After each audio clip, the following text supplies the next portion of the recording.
Ramakrishna Hari. Ramakrishna Hari sir. Ramakrishna Hari.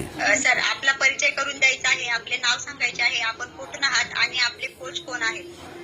मी रामकृष्ण हरी. सांगलीवरून बोलतोय. माझं वजन रामकृष्ण हरी.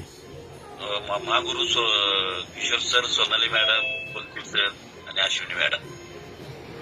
ग्रेट कोचेस आहेत सर आपले. सर आरोग्य परिवारात तुम्ही कुठल्या कारणास्तव जॉईन झाला होतात? माझं वजन 107 किलो वजन होतं.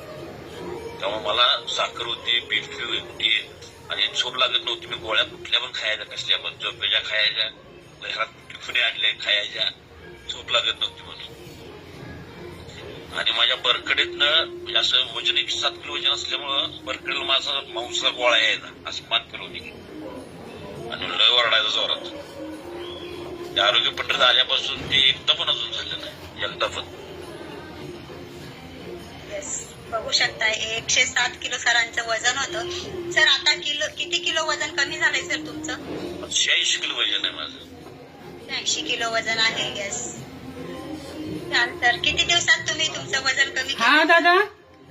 हो ठेव माझे हात भरलेले आहेत. हो चालली का व्यवस्थित? ओके. हा. ते कमी म्हणजे बरेच मी प्रयत्न केले ते वजन कमी व्हायला. 90 खाली कधी आलंच नाही, कधीच नाही.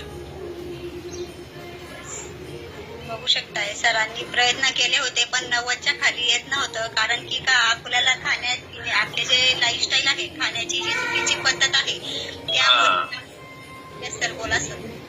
आरोग्य पंढरीतलं सगळं जे आपण न्यूट्रिशन वगैरे घेतोय, म्हणजे सॅलड वगैरे, ते कधीच खात नव्हतं. ते उलट सगळं माझं अन्न होतं. वडापाव खाणे, मावा, गुटखा, म्हणजे असं सगळं सवय होत्या. त्या सवय पुन्हा बंद झाल्या माझ्या. बघू शकताय सॅलड खायची सवय नव्हती कारण